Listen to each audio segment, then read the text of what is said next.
E aí, pessoal do YouTube, Felipe Figueiredo aqui. Então, para vocês que assinam o canal, alguns de vocês tinham pedido para colocar o podcast também no canal do YouTube. Então, conversei lá com o pessoal da Rádio Central 3, a partir de agora eu vou fazer sempre isso. Depois, inclusive, acho que eu vou postar os antigos também, só para manter atualizado.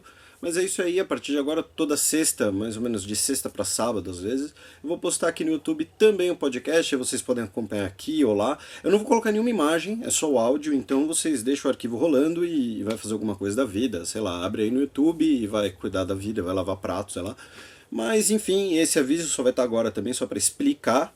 Então, a partir de agora, o podcast Xadrez Verbal também aqui no YouTube, mas assina o feed do podcast também, para ver das dúvidas, para gerar uns cliques lá, enfim, para a gente poder convencer melhor quem for fazer jabá no nosso programa. É isso aí, valeu, espero que vocês gostem.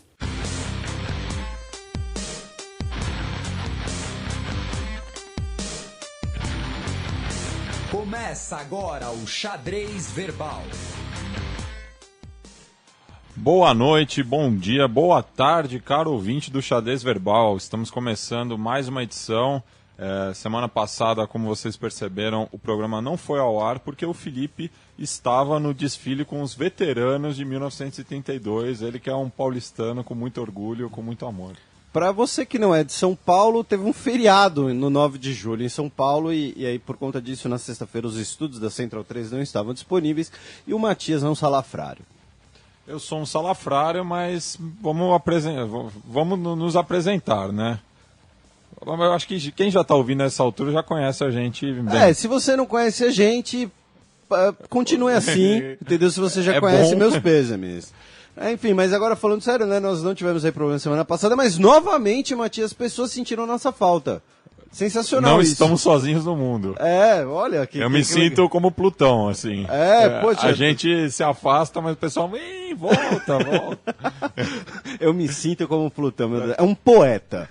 Inclusive, antes da gente começar, né, os recados tradicionais, além desse esclarecimento que, né, nós não tivemos programa e esse retorno aí do pessoal dizendo que sentiu nossa falta, queria mandar um abraço aí pro nosso ouvinte André Bezerra Santos, que é piloto, e falou que o negócio de que rádios podem derrubar aviões, que você disse que era uma lenda, é uma lenda quando se trata dos grandes aviões, Boeings, Airbuses, né, das empresas aéreas. Os pequenos aviões de táxi aéreo, de empresas privadas, os teco-tecos, eles podem sofrer sim essa intervenção das rádios. Ele inclusive deu uma explicação muito técnica, bem completa, tá lá no blog, no post sobre o último podcast lá no blog xadrezverbal.com, para quem quiser ver. Então o senhor Matias, você deve desculpas à comunidade aeronáutica brasileira, porque o senhor usou um argumento elitista, como se o único avião que importasse não cair é o avião ali da TAM, da Gol, né? O teco-teco que se ferre, que caia, né? O senhor é uma pessoa desprezível.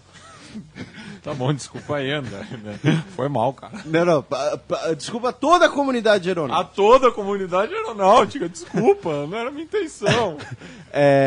Enfim, também queria mandar um abraço aí pro Alexandre Jovem Nerd e pro Dave Azaghal do Jovem Nerd, um dos principais sites aí de cultura, entretenimento, cultura pop do Brasil, que me convidaram para participar do Nerdcast sobre Batalha de Stalingrado, que foi ao ar esses dias, né? Inclusive muita gente aí passou a conhecer o Xadrez Verbal graças a essa oportunidade, queria agradecer eles. Caso você seja das pouquíssimas pessoas que conheciam o Xadrez Verbal, mas não conhece o Jovem Nerd e o Nerdcast, vai lá dar uma olhada, eu publiquei também lá no blog, e né, tem uma nota de falecimento essa semana que... Não, isso vamos deixar pro final do programa. Nada mais apropriado pro Matias. Vamos deixar pro final do programa, porque a gente vai falar de coisa séria. Tá bom. Isso é sério, não vamos com esse tom falar do que aconteceu. Que esse tom, mano? Esse tom jocoso. Que jocoso? Eu não falei nada jocoso. Jocoso. Não. Tá, okay. Jocoso é o senhor. É você. Enfim. Vamos jogar um Battlefield pra resolver isso aí. Batalha de Stalingrado, eu sou o Exército Vermelho. O senhor é jocoso. O senhor desperta em mim os instintos mais primitivos. Eu vou pegar cada palavra, vou fazer você engoli-las. O Eduardo Cunha, vai logo. Tá bom. Vamos para o nosso primeiro giro de notícias.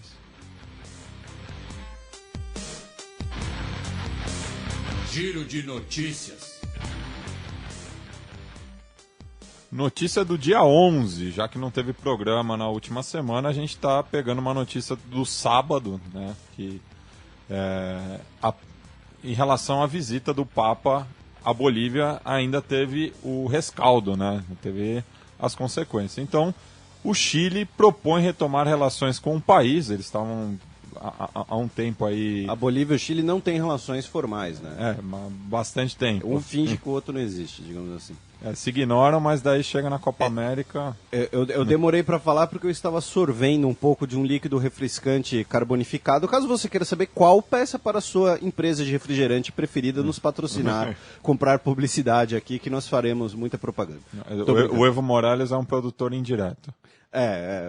Mas pode ser vários. Mas enfim, né, o tour sul-americano do Papa, né, muita polêmica, né, um abraço aí pro nosso ouvinte Reinaldo Azevedo, né, mas enfim, um dos... Não me representa. Como disse me representa. Como disse aí o nosso Matias, né, um dos rescaldos é que o Papa, né, tocou no assunto da saída do mar da Bolívia, né, um assunto que já falamos algumas vezes por aqui, e aí por conta disso o Chile e a Bolívia talvez virem amiguinhos novamente, porque eles são amiguinhos, mas fingem que não existe e tal, mas, né, falando sério, eles não têm relações diplomáticas formais.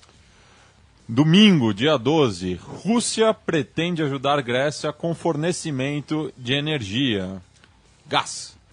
Gás e petróleo. A Grécia recebe gás russo por gasodutos que passam pela Ucrânia, né? Nossa querida Ucrânia, nossa querida estável. De boa. E também recebe petróleo que vem ali pelo Mar Negro. E a Rússia, né? Passa pela Turquia, né? Ali, Bósforo, Dardanelos, uma região sussa. Mas, enfim, né, nessa ânsia aí de querer fincar mais um pezinho político ali nos Balcãs, e mais especificamente no país da União Europeia, está cogitando fazer um precinho camarada aí nesse gás, nesse petróleo, dar um fornecimento a mais. Porém, tem gente que acha que quem vai salvar a Grécia vai ser a Rússia, que a Grécia vai entrar pro BRICS, alguma coisa assim. Eu acho improvável, a gente vai falar um pouquinho mais de crise grega, mas enfim, talvez role um descontinho aí no petróleo. Você viu aquele meme lá do BRICS? Que BRICS? O Capitão BRICS? Não vi. Tem a foto dos chefes de Estado com a mão. Aí, aí com forma, a união tipo dos seus poderes, tipo forma o Planeta, Capitão BRICS. Missão agora é salvar a Grécia, então. Entendi. Do dia 13, segunda-feira, Hungria começa a construir muro na fronteira com a Sérvia. Tá aí os Balcãs que não deixam a gente sem assunto. Tal qual, é o Oriente Médio, da Europa, né? Enquanto existe Balcãs e Oriente Médio, quem fala de política internacional não vai ficar sem assunto. Né? Mas né, eles estão construindo esse muro aí para deter um pouco a imigração irregular, porque chegam pela Sérvia muitos dos imigrantes que vêm da Turquia, que na verdade saíram das regiões do Líbano, da Síria, do Iraque, né? Não são sérvios, não são kosovares, né? Mas são pessoas do Oriente Médio que vão para a Turquia, da Turquia vão para a Macedônia, para a Sérvia e de lá entram na União Europeia. E agora está essa construção desse novo muro, né? O segundo muro da União Europeia, né? Devemos lembrar do muro na fronteira entre Espanha e Saara Ocidental e Marrocos, né? Ali os enclaves espanhóis. Então é o segundo muro aí, talvez, né? Mais um muro aí para lamentarmos a existência no mundo. Vamos derrubar todos esses muros. Os castelos de areia. Esses vão abaixo. Do dia 14/7, terça-feira, deportações na República Dominicana podem trazer mais haitianos ao Brasil. E se você pensa que brasileiro não gosta de haitiano, é que você não conhece dominicano. Porque, né, pro nosso ouvinte aí que talvez não tenha pegado a referência, República Dominicana e Haiti dividem a mesma ilha, né? A nossa querida ilha de Santo Domingo. É o quê? Era espanhola, depois Santo Domingo. Enfim, um nome católico espanhol que vocês preferirem. Né, eles dividem a mesma ilha, eles têm um histórico aí de conflitos, de um tentar anexar o outro, basicamente. E aí, com a presença francesa, o Haiti se tornando um país francófono, aumentou essa diferença. Né, e aí, muitos haitianos que fugiram do terremoto em 2010 foram para a República Dominicana, né, até por uma questão de continuidade ali da ilha. Só que a República Dominicana está endurecendo suas políticas de migração e talvez ter essa possibilidade aí que acabe escoando para cá. É uma reportagem da BBC, enfim, é bem interessante, bem grande. Fica aí a dica aí pro nosso leitor. Não é jabá, vai lá, digita no Google, sei lá, BBC, República Dominicana, haitianos, migração, vai cair lá, bem legal, pode dar uma olhada. E eu citei essa questão com os dominicanos também porque em 37 teve o massacre do Perejil, como ficou conhecido, né? O Perejil é como a gente chama a salsa, se eu não me engano, a salsinha, e porque todos os haitianos que estavam em território dominicano nessa época, eram muitos, e o ditador, o Trujillo, ele era completamente anti-haitiano, até por uma questão racial. Então, as forças do governo do Trujillo, para saber se a pessoa era dominicana ou haitiana, porque não dava para saber somente pela cor da pele, já que existem muitos dominicanos de ascendência africana, eles pediam que a pessoa falasse Perejil. E o francês não consegue falar com a mesma pronúncia, ele fala Perejil. Então, essa era a senha para executá-los. Eu não conhecia essa história, bizarro, cruel. Então ficou conhecido, foram dezenas de milhares de vítimas do Haiti. Passando do Haiti, vamos para a cúpula do BRICS, sétima cúpula do BRICS, na nossa coluna aberta.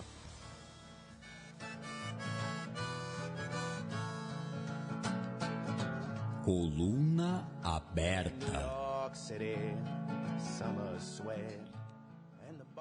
Bem, como a gente já citou no programa, através do Capitão BRICS, os 5 chefes de Estado se reuniram na semana passada e eu deixo com o Felipe para falar os resultados diplomáticos desse novo encontro entre o Brasil, Rússia, Índia, China e África do Sul. Tá botando a bomba no meu colo, Eu tô. Não é nuclear. Tá se omitindo. Eu tô me omitindo porque eu tava na Argentina, a Argentina não faz parte do BRICS, então não tô sabendo de nada. Tá, tô na Argentina, vou me alienar. É isso, vou ficar lá. As notícias não chegam lá, cara. O jogo do Chacarita. As notícias do Brasil não chegam a nada, cara. Entendi. Até porque eles não sabem pronunciar o nome da Dilma. É Dilma. Mas enfim, no último fim de semana aí tivemos... Na verdade foi antes do fim de semana, né? Mas nos dias 9 e 10 de julho, para ser preciso, nós tivemos a 7ª cúpula dos BRICS, que foi na cidade de Ufá. Não é Ufa, é Ufa. Ufá, tem acento. Ela fica numa república russa que eu não vou me atrever a falar o nome, né? Quem quiser ver a grafia tá lá no se blog. omitindo. Não. Eu tô me omitindo, porque pior que falar esse nome, só seria falar esse nome com a boca cheia de farofa. Mas, enfim, é perto da fronteira do Cazaquistão. Enfim, a cúpula dos BRICS ela teve alguns aspectos interessantes, outros aspectos que deixaram a desejar. Fazendo aí um balanço, né, uma coluna aberta, fazendo aí um resumão do que aconteceu aí para o nosso ouvinte ficar situado. As partes boas ou surpreendentes foi, primeiro, não foi uma cúpula reduzida ao país dos BRICS. Óbvio, a principal parte do encontro foi o encontro entre os 5 líderes dos países do BRICS, porém nós também tivemos cúpulas de alto nível com a União Econômica da Eurásia, que é como se fosse uma união econômica nos moldes, para dar um exemplo, da União Europeia. É um eufemismo para a União Soviética, é isso? Os mais maldosos diriam isso, mas eu não sou maldoso.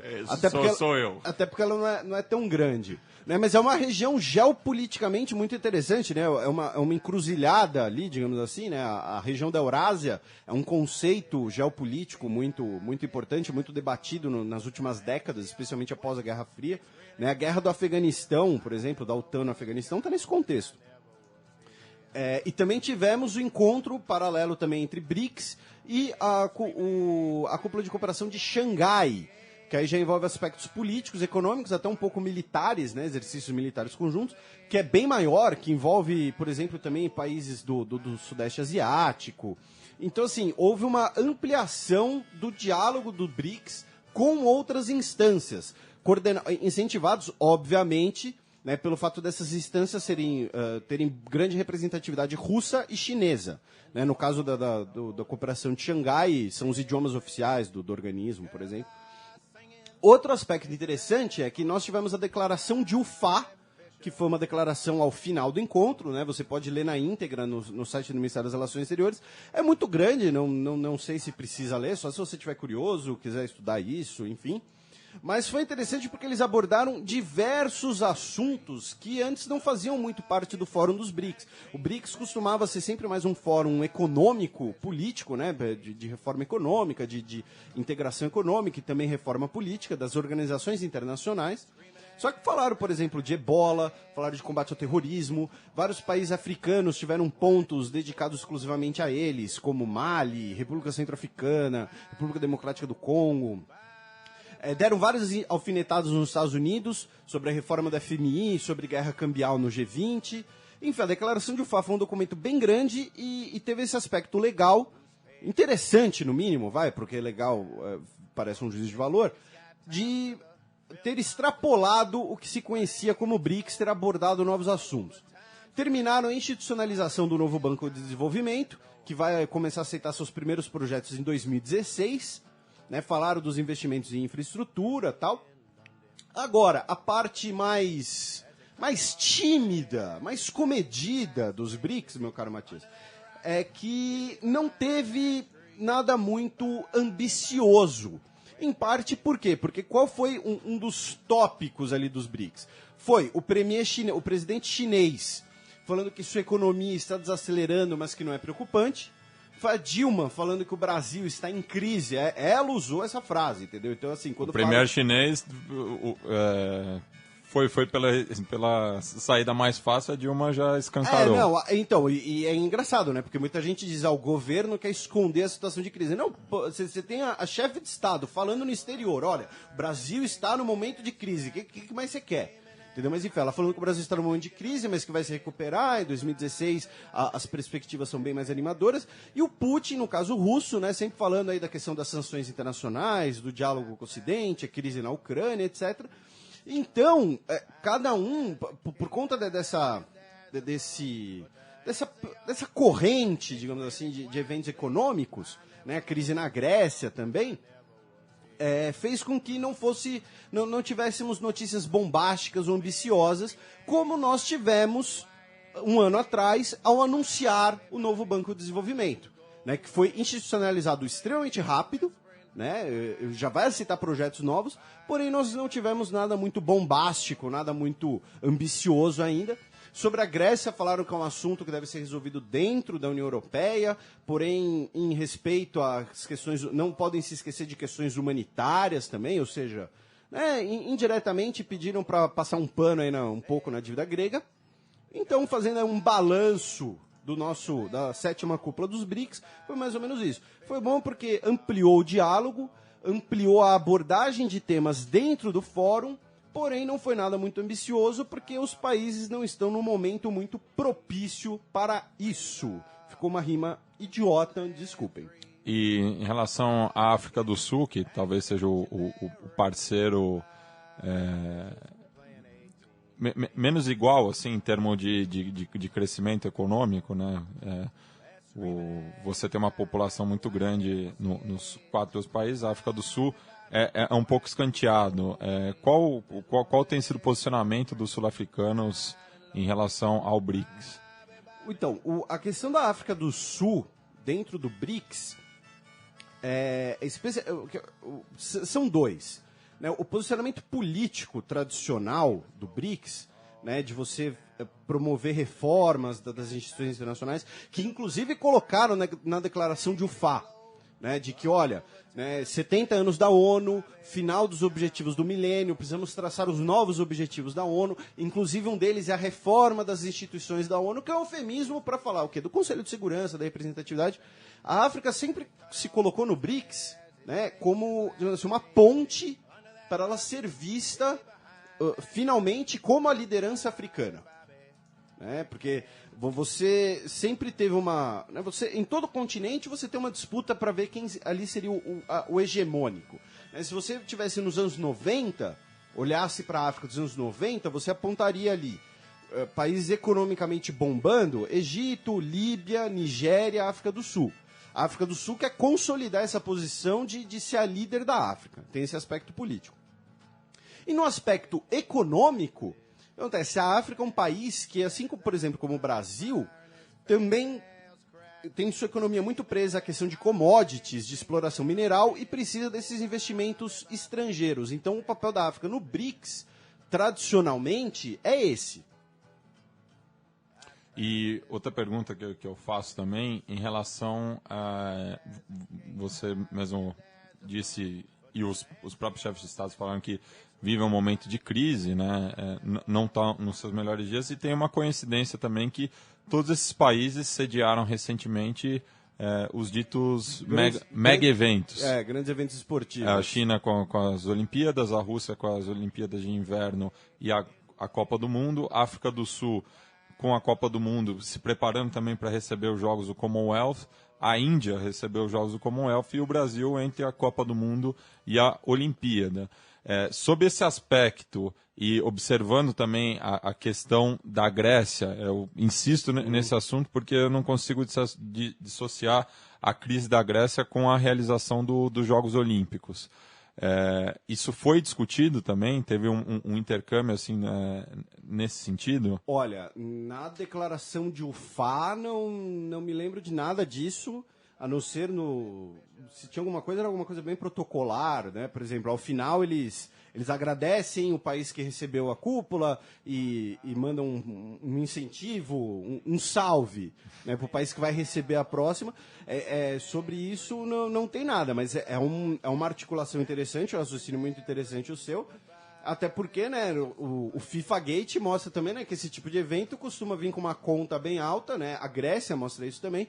E que a conta a gente sabe quem paga, mas a gente não sabe necessariamente todo mundo que ganha, né? Mas não teve nada no contexto do BRICS sobre isso, assim, que eu tenha visto, para ser sincero, Matias. Aquela citação clássica do Caio Prado, né? A socialização das perdas e a privatização dos ganhos. Enfim, vamos passar agora para o nosso quadro das efemérides, Semana na História. A Semana na História. –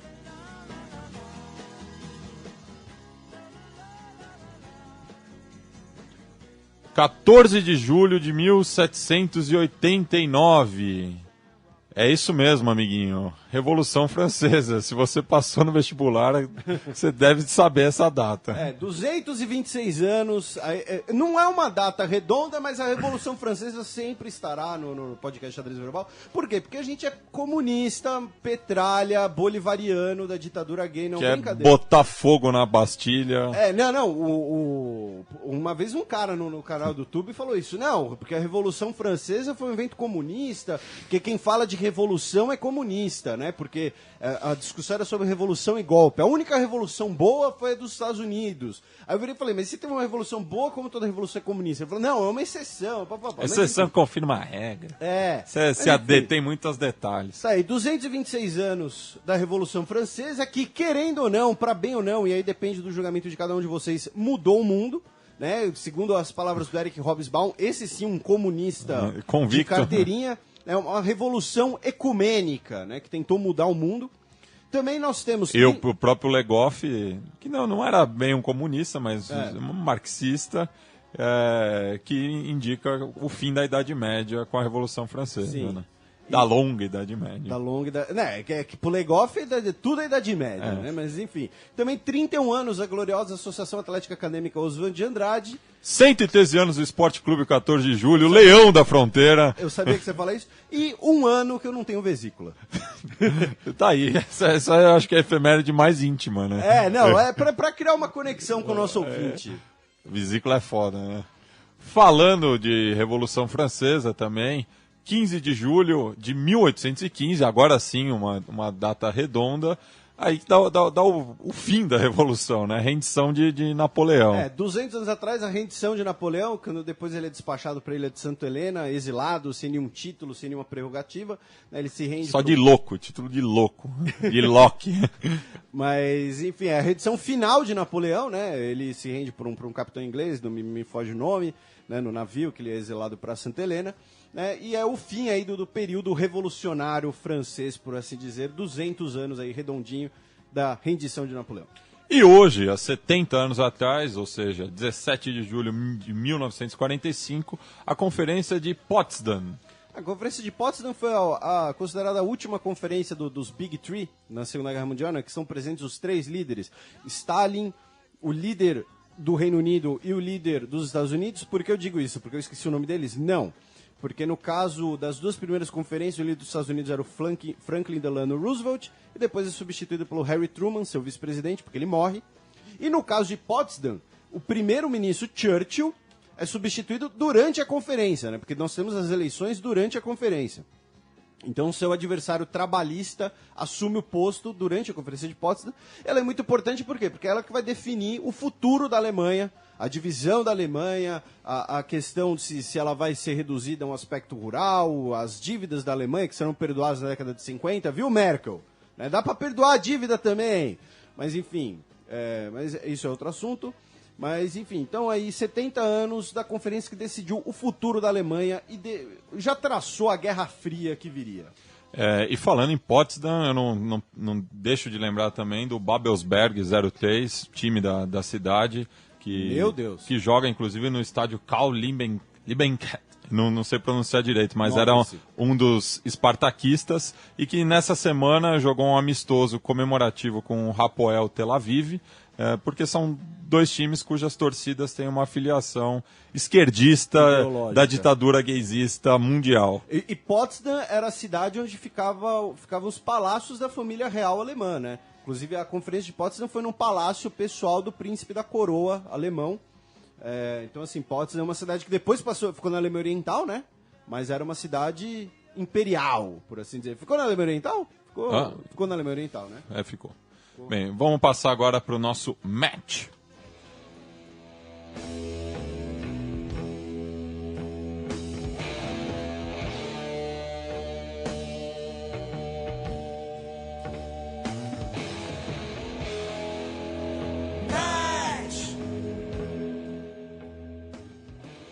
Parlamento da Grécia aprova acordo com os credores. Eu acho que nunca a Grécia teve tão em evidência tantas pessoas falando da Grécia quanto esse momento, porque, como a gente disse no programa anterior, esse é um assunto de interesse global mesmo. Sim, é um interesse global. E acredito que vai criar uma tendência daqui para frente. Com um amigo meu, né, o Thiago Leite Miranda, né, futuro diplomata, fez uma piadinha anacrônica no Facebook esses dias, mas manda um abraço aí pra ele, né? Falou que a última vez que se falou tanto numa semana só sobre Grécia e Irã foi na época do Alexandre o Grande. Mas enfim, tivemos aí o acordo, né? Que inclusive foi votado hoje no parlamento alemão. O parlamento alemão aprovou hoje, o parlamento francês também aprovou hoje. São os 2 principais parlamentos que devem aprovar, porque são os 2 maiores aportes financeiros, né? Mas enfim, o parlamento da Grécia aprovou o último acordo, que foi uma espécie de pegar ou largar dos credores. O Tsipras aceitou. Caiu o movimento. Você já vai entrar nessa polêmica, né? Mas enfim, o Tsipras aceitou, levou ao parlamento grego, que a sua coalizão tinha maioria, né? E considerava-se que se o parlamento não aceitasse, era o fim do governo de Tsipras já. Mas enfim, o parlamento aceitou, porém já tivemos um racha no Syriza, né? Que talvez acabe. O Syriza está em vias de acabar. De uma coligação, melhor dizendo, né? de vários partidos. Mas enfim, tivemos um racha já no Syriza e o parlamento grego aceitou o último acordo, as últimas determinações dos credores, e para o Matias, o Tsipras traiu o movimento. Fala aí, Matias. É isso aí, eu tô com a Zoe Constantopoulou. Eu tô com ela. Mas, enfim, eu entendo também a posição do Tsipras, porque ele foi encurralado, né? Ele foi posto contra a parede e não tinha muito o que fazer na posição dele justamente por conta da tal governabilidade, que é um mal também universal, seja na Grécia ou no Brasil. Então, tem PMDB na Grécia? Deve ter. Tem lá o outro partido lá, como é? A Era Dourada? Não, a Aurora Dourada. A Aurora Dourada. Não, mas esses são os nazistas. É o PMDB do mal. Mas enfim. Voltando a falar sério. momento muito delicado da Grécia, mas acredito que realmente era o que o Tsipras tinha que fazer para manter o governo. Segundo ele, no pronunciamento ao parlamento, ele fez o que foi humanamente possível. Só que qual é a grande questão aqui? É que assim, fazendo uma comparação bem singela, digamos assim, bem simplória, melhor dizendo, dos acordos, os acordos que existiam antes, as propostas que existiam antes, que foram levadas ao referendo, elas exigiam menos da Grécia, porém ofereciam menos. Eram vistas como um paliativo. O acordo atual, ele vai dar acesso à Grécia ao chamado fundo de resgate, né? Ou seja, a Grécia vai receber um aporte de dinheiro maior, porém vai demandar muito mais do governo da sociedade grega. Incluindo aí alguns temas que são vistos, por exemplo, né, o Paul Krugman, né, um economista vencedor do Nobel, né, o cara só ganhou o Nobel, né, ao contrário da Mariana Ramos, que ainda não ganhou, mas enfim, ele disse que são demandas que fazem uma intervenção na soberania grega. Então, assim, a diferença é mais ou menos essa. Antes você tinha que fazer menos para ganhar menos, agora você vai ganhar mais, vai fazer mais. Fazendo uma comparação bem singela, e para você... Devia ter feito o quê, então, Matias? O que você faria no lugar do Tsipras? Eu teria feito além de gaguejar. Eu tô me sentindo na pele do Tsipras mesmo. Eu não vejo outra alternativa. Mas eu vi uma entrevista esses dias do ator, o Jeremy Irons. Sim. Mais conhecido como Scar no Rei Leão. É ele que empresta a voz original. Sei que entrevista que é.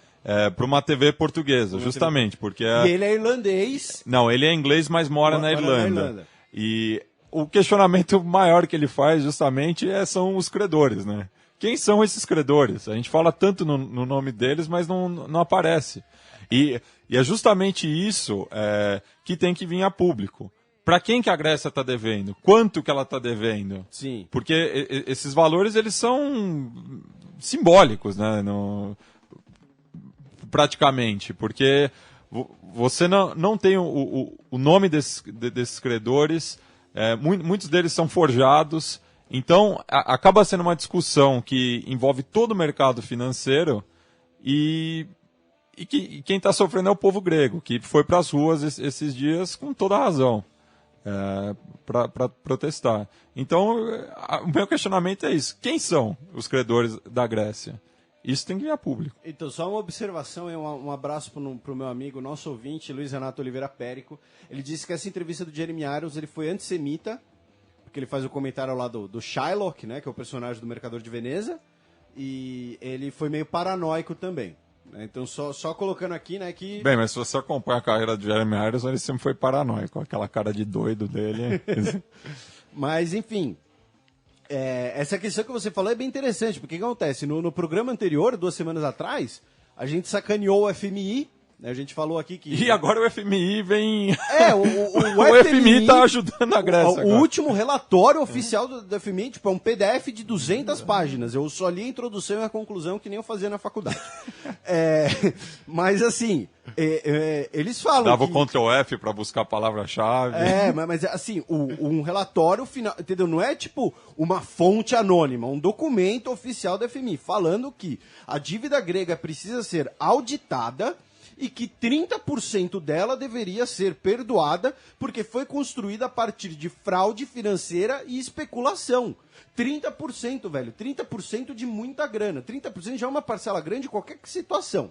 Né? Se você for comprar um notebook e tiver lá 30% de desconto, você já vai pensar diferente. E estamos falando de muita grana. Então, assim, o próprio FMI teve isso e dentro da União Europeia nós tivemos uma queda de braço, né, entre Hollande e a Merkel. Os mais radicais dizem que a Merkel... Ela fez o Hollande chorar. Não. Ela fez a menina palestina chorar. Mas, assim, libanesa. Mas, assim, fontes anônimas, né, dizem, né, que usando um termo não muito científico, né, mas que a Merkel ficou puta com o Tsipras, porque o Tsipras esperou o referendo, teve o referendo e o Tsipras não fez oferta. O Tsipras simplesmente ficou esperando o que ia acontecer. Ela ficou puta com isso. Ele quis jogar o povo contra a União Europeia. E o que a União Europeia já fez estava contra o outro. na né? figura da Merkel foi jogar a União Europeia contra... Mas assim, ó, a Merkel tava puta e a posição Imagina alemã, a Merkel puta. A posição alemã era de tentar, no mínimo, suspender a Grécia da zona do euro, entendeu?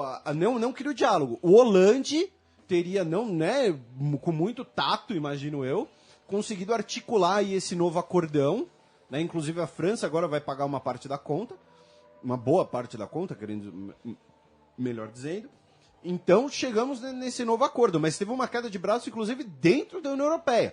E aí, novamente, foi o que você falou no início.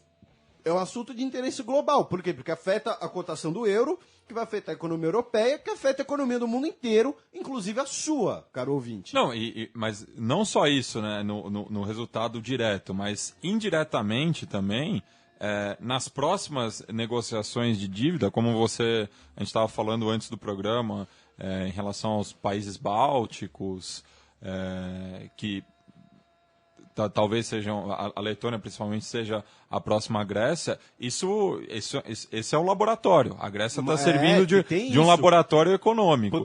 Já se provou que a austeridade no modelo grego não funciona. Então, porque tem algumas questões que devem ser levantadas, mas que é o seguinte, a crise de 2008, que fez Espanha, Portugal, Irlanda e Grécia, e em menor grau a Itália, quebrarem, ela foi uma grande prova de fogo pro euro, para a União Europeia, porque várias das instituições que foram criadas recentemente não existiam. Você tinha uma moeda comum para diversas economias totalmente diferentes. Então você criou o Euro Summit, você criou a política, uma tentativa de política unificada fiscal por conta da crise. Então, quando você fala que a Grécia é um laboratório, é perfeito, porque o que está acontecendo na Grécia vai servir ou para fortalecer o euro, ou então para saber como será lidada situações futuras parecidas. Né? E devemos lembrar, não existe, e teria sido uma oportunidade perfeita para isso. Dá para dizer até que, de certo modo, perderam o bonde da história.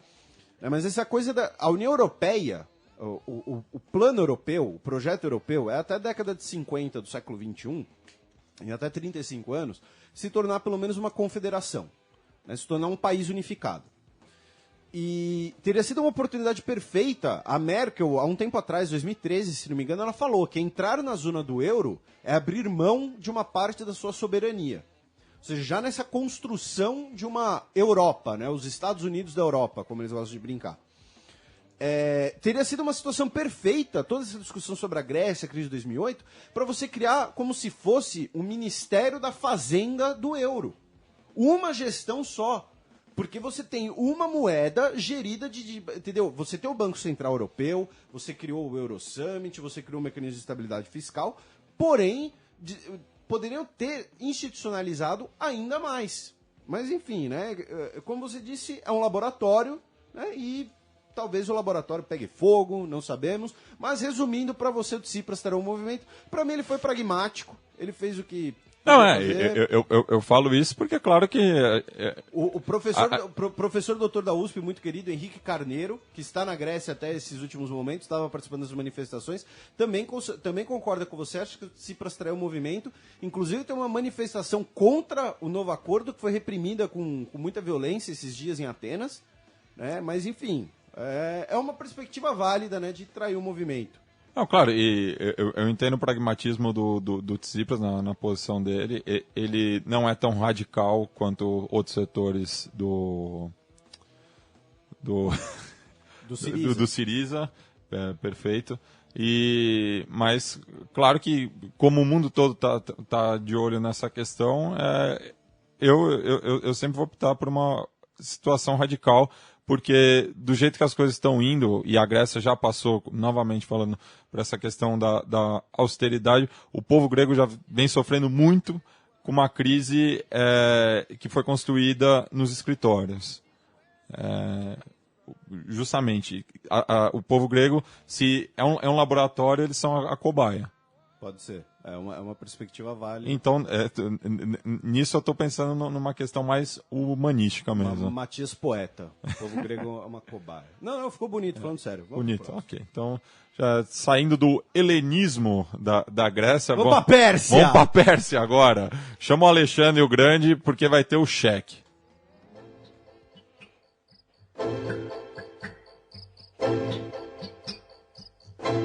Cheque. Ai, o tango. Que saudade de Buenos Aires. Meu Deus.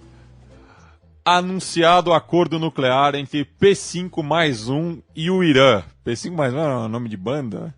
Não, P5+1 era uma boy band porto-riquenha dos anos 80. Não, tô brincando. P5+1 são as 5 potências do Conselho de Segurança da ONU, mais a Alemanha / União Europeia. Né, a União Europeia e também a Alemanha, porque a Alemanha e o Japão são considerados, né, potências nucleares dormentes. Isso quer dizer o seguinte, eles só não fazem a bomba porque eles não querem, se eles quiserem eles fazem amanhã.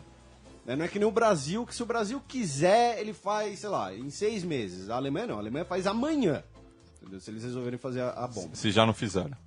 Polêmica! Polêmica! Por isso que a Merkel tá falando grosso. É, amigo. É. Vai vendo. Ela é um ciborgue.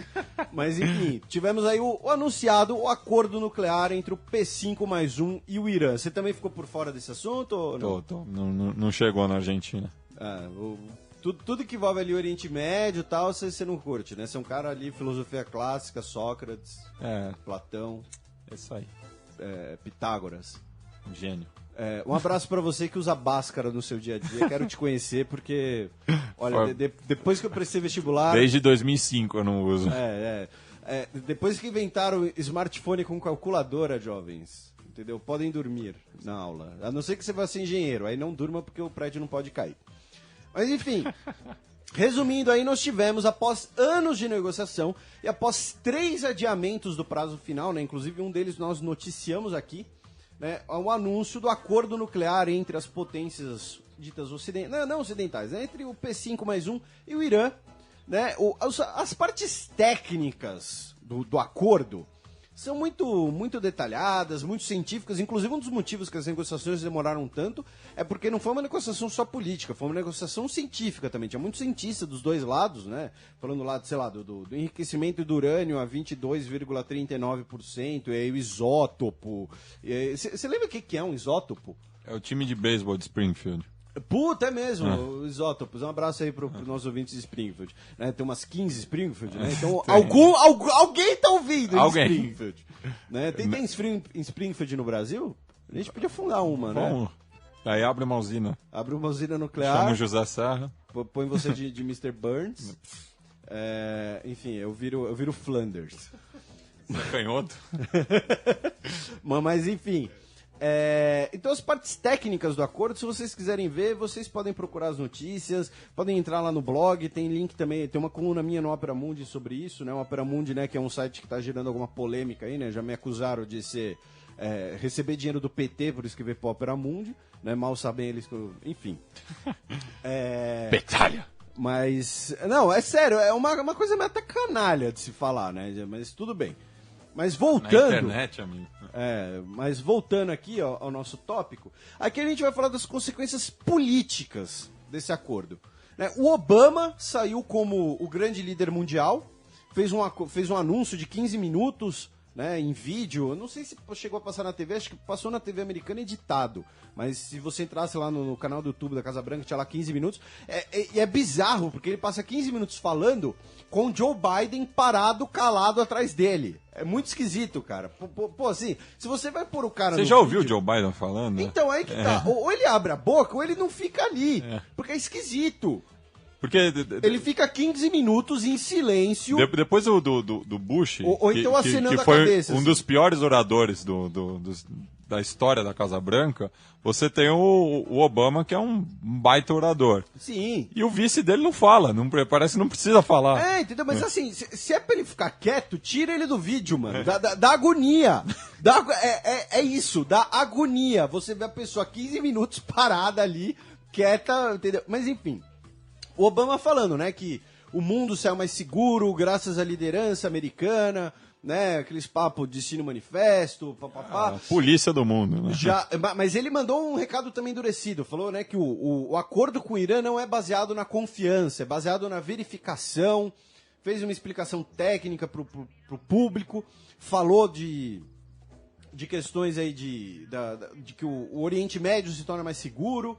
Mandou um recado pro Congresso americano, né, de maioria republicana. Falou que ele vetará qualquer tentativa do Congresso de interferir no processo. E por que o Congresso poderia fazer isso? Porque, além de ser de maioria republicana, poderia encher o saco, aí chegamos a um dos grandes perdedores da situação, que é o Benjamin Netanyahu. E por que eu falo do Benjamin Netanyahu, o primeiro-ministro de Israel, eu não falo do país Israel. Não. Eu não falo do país. Eu posso até ser anti-licudista. Esse Likud é o partido dele. Eu até aceito essa afirmação aí. Mas, enfim... Mas por que eu falo o primeiro-ministro, não o Estado de Israel? Porque, assim, há alguns meses atrás ele fez o papelão de ir ao Congresso americano, ao convite da bancada republicana, só que sem passar pela Casa Branca, que é visto, no mínimo, como uma descortesia. Porque estamos falando de um líder estrangeiro. Quem mantém relações entre países estrangeiros são os executivos. Então ele foi lá, falou, pediu para o Congresso americano vetar qualquer acordo, que seria um absurdo, porque qualquer acordo vai permitir ao Irã de fazer a bomba. Isso foi a gota d'água para o Obama não deixar de ouvir o Netanyahu. Israel não participou das negociações, ou seja, foi um acordo negociado por 2 anos, mais ou menos, cuja reta final foi agora em Viena, após o protocolo ali de Lausanne, né, que eles ficaram, sei lá, 2 meses, 3 meses quase em Viena, sem nenhuma participação israelense. Por quê? Porque o Netanyahu, com sua postura radical, conseguiu isolar Israel numa negociação que é diretamente ligada aos interesses de Israel. Estamos falando do programa nuclear do Irã. Um país que até poucos anos atrás era governado por um cara, governado entre aspas, né? O fantoche era um cara que falava que tinha que destruir Israel do mapa. E é justamente essa a pergunta que eu queria fazer. Você disse que o acordo está sendo tecido há 2 anos, e daí eu acho que tem que valorizar a figura do Hassan Rouhani. Então, a gente já vai falar um pouquinho dele. Mas enfim, primeiro... Porque eu não imagino um encontro, por exemplo, do Ahmadinejad com o Dick Cheney, por exemplo. Não. Então, mas assim, o que acontece? Primeiro, temos que fazer aqui um lembrete para o nosso ouvinte. O Irã é uma república teocrática. Né? Quando se fala da ditadura gay, não existe nenhuma ditadura gay no mundo. Mas existe teocracia no mundo. Uma delas é o Irã. E o presidente... República Islâmica do Irã. O presidente do Irã... Ele não tem todos os poderes que um presidente normalmente teria. Quem detém esses poderes é o chamado Conselho dos Guardiães, que é formado por clérigos, cujo chefe é o Ayatollah. Khamenei. Atualmente. E qualquer candidato, ele tem que ser aprovado pelo Ayatollah. Então, assim, você nunca vai ter um cara muito dissonante, mas ao mesmo tempo você nunca vai ter um cara com muita autonomia. Então, assim, o presidente do Irã, ele é quase um diplomata de figuração, assim. Ele serve para representar o Irã, mas ele não governa de fato o Irã. Mas enfim, só terminando aqui. O Netanyahu ficou com esse discurso radical, né, de que qualquer acordo com o Irã era um retrocesso, inviável, que não deveria se negociar com o Irã. Isso causou um isolamento do seu país, um isolamento do seu governo. O líder da oposição já disse que o Netanyahu, ao prejudicar Israel nessa intensidade, deveria, se tivesse alguma cara de pau, renunciava. E finalmente, o Obama deu uma indireta em Israel nesse pronunciamento. Né, o Obama falou, não, nossos aliados de Israel, segurança, papapá. Mas mais pra frente ele falou que o acordo com o Irã é um dos passos para transformar o Oriente Médio numa região livre de armamento nuclear. Sendo que todos nós sabemos que o Israel tem a política chamada da opacidade nuclear. Que eles não falam que tem, mas também não falam que não tem.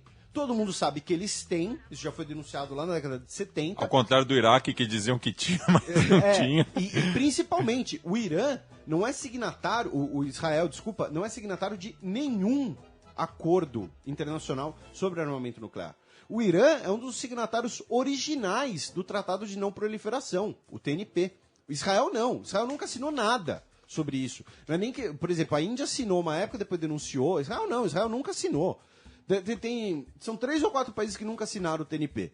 Israel, Coreia do Norte, Vaticano, né? Temos ogivas nucleares na Basílica de São Pedro. Eu não duvidaria. Mas enfim, então assim, fomos direto até a Israel, falar que você quer um Oriente Médio livre de armamento nuclear. E finalmente, né, como você disse, o grande vencedor acabou sendo o governo do Irã, o Irã. Por quê? Porque não apenas vai conseguir manter o seu programa nuclear, mas porque ele deixa de ser um pária internacional, por assim dizer. Ele vai conseguir descongelar muita grana, mais de 100 bilhões de dólares que estavam congelados no exterior por conta das sanções, né, porque a contrapartida é o levantamento das sanções, se o Irã obedecer às fiscalizações. Vai voltar ao mercado de petróleo mundial, mercado de petróleo internacional. Em 5 anos, acaba as sanções sobre armamento convencional do Irã, ou seja, o Irã vai poder voltar a se rearmar, manter suas forças armadas em estado de prontidão, que, inclusive, eu vejo isso como uma tentativa dos ocidentais conseguirem um futuro aliado na luta contra o Estado Islâmico. O Irã já participa dessa luta, né? E finalmente, tem um outro Estado que saiu muito prejudicado, que é a minha análise que foi publicada no Opera Mundi. Prejudicado não, né? Mas que se viu como perdedor, que é a Arábia Saudita. Porque a gente já comentou aqui no nosso podcast. O principal aliado dos Estados Unidos. Mas mais que isso, é o principal antagonista do Irã. Sim, por questão religiosa. Exatamente, porque Israel nem tem relações com a Arábia Saudita, Israel não tem relações mais com o Irã. Mas a Arábia Saudita e o Irã são 2 países islâmicos, porém um tem um projeto de poder de influência sunita e o outro xiita. E esses 2 estão em conflito hoje, tanto no Líbano, né, o Irã apoia o Hezbollah e a Arábia Saudita, outro dia, forneceu 3 bilhões de armamento para o exército regular libanês, que é sunita. E também agora o conflito no Iêmen. Também é um conflito entre Arábia Saudita e Irã. Então, assim, fortalece o Irã na região, vai fortalecer economicamente, politicamente, fortalece a imagem do Obama, isola o Netanyahu e se torna uma potencial ameaça para a Arábia Saudita, que estava ficando quase hegemônica ali na região. É um projeto sunita de poder. Então, assim, o jogo de peças ali no tabuleiro do Oriente Médio ficou bastante modificado aí com esse acordo, que, lembrando, precisa o Irã cumprir as exigências, que são exigências técnicas, vocês podem ver no blog, nas internets. Bueno, vamos passar agora para o nosso segundo giro de notícias.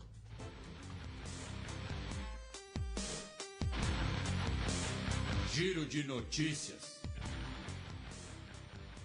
E começamos em Teherã, né? Já que o Reino Unido anuncia que planeja reabrir neste ano embaixada na capital iraniana. Desde 2011 o Reino Unido está sem embaixada lá.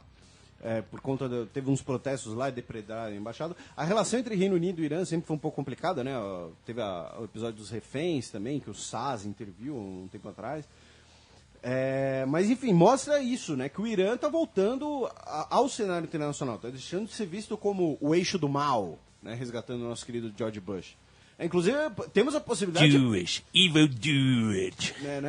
Temos a possibilidade de termos mais um Bush na Casa Branca, né? Em 2017, o Jeb Bush. O Jeb Bush. O irmão mais novo. Mas enfim, o Irã e o Reino Unido reabrindo a embaixada. O Obama disse que as relações ainda são instáveis, né? Seria muito otimismo pensar nisso. Mas o Irã está deixando de ser um par internacional. Isso é fato. Bueno, ontem, Estado Islâmico ataca navio militar egípcio na península do Sinai. Ontem eu digo dia 16, já que estamos gravando na sexta-feira, dia 17. É bom contextualizar. Enfim, vamos ter 2 notícias sobre o Estado Islâmico. Essa primeira eu coloquei por quê? Porque é uma região tradicionalmente muito instável, né? Fronteira entre Egito e Israel. Não estamos falando de pouca coisa. E aí já se fala em um braço egípcio do Estado Islâmico. Então é uma região bastante combustível, digamos assim. E aí nós tivemos a primeira operação, e uma operação voltada justamente contra as forças militares do Egito, que são, né? Aí é um rescaldo, pode ser um rescaldo ou uma radicalização da repressão à Irmandade Muçulmana que nós temos no Egito atualmente, que era um partido. Do norte da África, vamos passar para o ocidente do continente, já que hoje um ataque suicida matou ao menos 60 pessoas na Nigéria. Ontem e hoje. Ontem e hoje, sim, em 2 dias. são ataques que, pelo menos enquanto até agora no nosso horário de gravação, não tiveram não tiveram autoria assumida. Especula-se, óbvio, Boko Haram. o Boko Haram, que é um braço do Estado Islâmico agora, né? O cara jurou vassalagem ao califa de Bagdá, bagulho totalmente medieval. Mas tem um outro aspecto mais cruel ainda, porque os 2 ataques suicidas foram feitos com mulheres bomba. Especula-se que eles estão usando reféns como bomba. Né, que eles raptaram várias garotas, várias mulheres, né, especula-se que eles estariam usando reféns como bomba, o que é mais escroto, covarde ainda. mais escroto, covarde ainda, com perdão da palavra. E notícia de última hora aqui, breaking news. Mercosul assina protocolo para adesão da Bolívia como membro pleno do bloco. Vai passar a vigorar a partir do ano que vem, né? Atualmente nós estamos tendo, já diria a atendente da TIM, a cúpula do Mercosul em Brasília, né? Inclusive, acho que minha querida amiga Irina está trabalhando nela, mas a Irina que é a futura chanceler. Né? Só não digo que ela vai ser a primeira mulher chanceler do Brasil, porque espero que até lá tenhamos alguma, né? Mas, enfim... nós estamos aí com a cúpula do Mercosul, assinaram o protocolo de adesão que vai passar a vigorar ano que vem, né? Até porque também precisa aí das ratificações e tal. Mas enfim, você gostou da notícia, Matias? Adorei. Você que gosta da Bolívia, gosta do Evo, sou fã. gosta do crucifixo comunista. Sou total. É. Bolivariano até o osso. Agora vamos driblar. Vamos driblar, ter uma alegria. Alegria e ousadia. Eu adoro esse momento, que é novo, mas já está cativando os nossos corações, né? De novo. Neymar é o nome dele. Mais uma vez. Neymar é o nome dele. Eu gostaria de ter alguém que me amasse como o Galvão ama o Neymar. Mas eu tenho. Um beijo, Maíra. Que me ama, que me aguenta. Então vamos para a sessão Menino Neymar. O Menino Neymar, né, pro nosso ouvinte chegando agora, né, ainda é uma sessão, segunda vez que colocamos. Por que a sessão Menino Neymar? Inclusive teve um cara numa comunidade do Facebook que cornetou, falou que era sensacionalismo, tá? A gente tava usando o nome do Neymar para chamar atenção, só. Pode ser. Mas enfim, por que acontece? A imprensa brasileira atualmente ela só fala do Neymar. Tudo eles dão um jeito de botar o Neymar, né? Boko Haram mata pessoas na Nigéria. Neymar não lamenta estava no entre as Twitter. vítimas. Neymar não estava entre... Neymar lamenta no Twitter. O que o Neymar achou da Bolívia no Mercosul? Neymar come nhoque no Instagram. Ele vai querer que eu seja assinado em Santa Cruz de la Sierra, que não tem altitude. Mas enfim, então assim, quando a imprensa brasileira der alguma barrigada, alguma bola fora, quando ela fala de política internacional, ou seja, algo fora da sua expertise neymarística, aí nós vamos fazer aqui uma breve correção, uma breve chamada de atenção. A de hoje ela é mais simples, mas é uma coisa que incomoda às vezes. Se você, caro ouvinte, tiver o Word atualizado com corretor ortográfico em português brasileiro, se você digitar Mercosul no Word, com apenas o M em maiúscula, vai ficar grifadinho vermelho. E a sugestão ortográfica vai ser gravar com tudo em maiúscula. Por quê? Porque o nome do Mercosul é tudo em maiúscula. Mas todos os sites, todos os jornais brasileiros grafam como? Primeiro em maiúscula e depois tudo minúscula. Caso você não saiba do que eu estou falando do Caps Lock. Né? Você não está gritando, Mercosul. Não tô gritando. Não, mas se você entrar no site... É porque é sigla. Além de ser uma sigla, é o nome oficial. Se você entrar no Ministério das Relações Exteriores, entrar no site do Mercosul, você vai ver lá, Mercosul, tudo em maiúsculas. E a imprensa fica grafando errado. O nome do Neymar, eles nunca erram. Inclusive até grafa Neymar Júnior, né, para diferenciar do Neymar Pai, né, que está cobrando 10 milhões do Santos... muita cara de pau. Não. Ele tá cobrando 10 milhões do Santos por ter embolsado 50 milhões da transferência do Neymar. Só pode ser.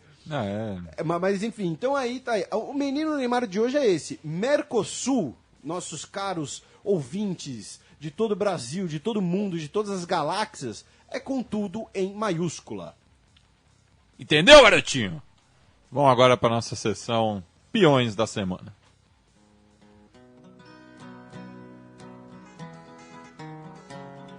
Os peões. A bullet from the back of a bush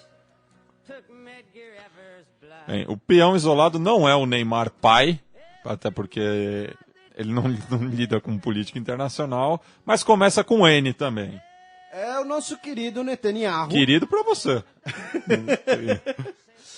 Mas enfim, o Netanyahu aí que conseguiu se isolar na política interna. Né? Não vou dizer se isolar, mas na política interna já começa a ser questionado e também na política externa. Porque nós tivemos um acordo sobre o programa nuclear do Irã que Israel não participou. Por quê? Porque ou você jogava com as regras do Netanyahu ou ele pegava a bola e ia embora. Aí mandaram ele embora e compraram outra bola. Até porque os Estados Unidos pode comprar quantas bolas ela quiser. Os Estados Unidos é tipo o Kiko, ele ficou ostentando lá a bola.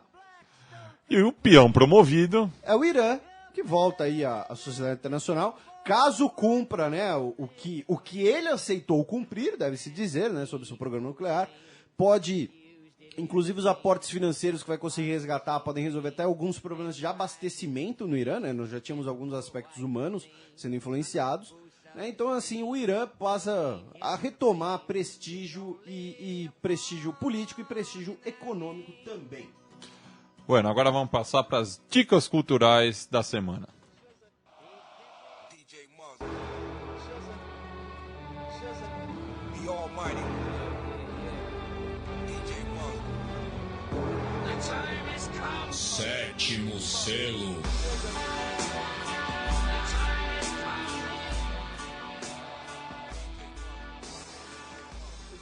O que tem pra gente nesse final de semana aí de Netflix, hein, Felipe? Isso é propaganda, é isso? Não, não é Você propaganda. quer descolar uma assinatura gratuita, tipo o Silvio Santos? Não, eu já uso de uma amiga. Apologia é crime isso? Não, não é crime. Ela me emprestou a senha. Entendi. Ela paga, ela passa a senha pra quem ela quiser. Amiga, sei, Dona Maíra tem que ficar esperta, então. É amiga da minha esposa, inclusive. Ah, sei. Ó, que fura olho. Você tá sendo leviano. Enfim, minha dica aí, pensando aí no aniversário, tanto da Revolução Francesa quanto nos 200 anos da rendição de Napoleão. Recentemente nós tivemos também os 200 anos da Batalha de Waterloo. A minha dica é a minissérie francesa, cujo nome é Napoleão, que quem interpreta o Napoleão é Jean Clavier. Tem o Gerard Depardieu, tem o John claro que tem o Gerard Depardieu. Não, tem o John Malkovich, tem a Isabella Rossellini, tem um bom elenco. Tem aquele ator francês que aparece todo filme. Se você lembra... Eu não sei o nome dele, mas a cara dele tá em todo filme francês, tem ele. Filhão, a gente tá no rádio, você quer falar da cara do cara no rádio. Mas enfim... Ele tem aquela cara de francês. Só essa é uma dica que tá no blog, inclusive, no canal do YouTube, melhor dizendo. Lá tem o link do MDB pro ouvinte que quiser dar uma olhada. Só um adendo. Essa série, ela foi lançada no Brasil, tanto como minissérie, e também fizeram uma coisa extremamente porca. Editaram as 6 horas da série em um filme de 2 horas. Ficou uma porcaria. Então, se vocês acharem essa versão em filme, não assistam. É desperdício. Se vocês não estão com o saco de assistir a série, não assiste nada. Porque o filme é pior ainda. Mas, enfim, essa é a minha dica em minissérie Napoleão sobre a vida do nosso querido Corso. E a minha dica da semana é a música Barbosa, do músico uruguaio Tabaré Cardoso, em homenagem justamente ao falecido ontem o Gija, que fez o gol mais importante da história do futebol mundial. Só isso. Do futebol mundial? Mundial. Não foi do futebol uruguaio? Não foi do futebol uruguaio, foi do futebol mundial. Meu Deus! Eu banco. Meu Deus. Eu tô bancando essa declaração. Mas, enfim, você quer recitar uma eulogia pra ele? Não, tudo que eu fosse dizer não ia ser... Não ia chegar à homenagem que ele merece. Entendi. Que bonito. Então, é isso. A gente já tá nos encerramentos, é isso? Já estamos nos encerramentos. Enfim, que descanse em paz, viu, Dom Alcilde? Mandar um abraço aí pra todos os nossos ouvintes. Né? E uma coisa, assim, um outro ouvinte comentou, como é que eu faço para entrar em contato com vocês? Porque o que acontece? Tem o post na Central 3, tem o post no blog do Xadrez Verbal, tem a página do Facebook do Xadrez Verbal, tem o Twitter do Xadrez Verbal, tem o YouTube do Xadrez Verbal. Vocês podem entrar em contato com a gente por qualquer uma dessas plataformas, fiquem à vontade. O que for direcionado ao Matias, qualquer coisa, eu repasso para ele. Especialmente se for elogio sobre o corpo sensual dele.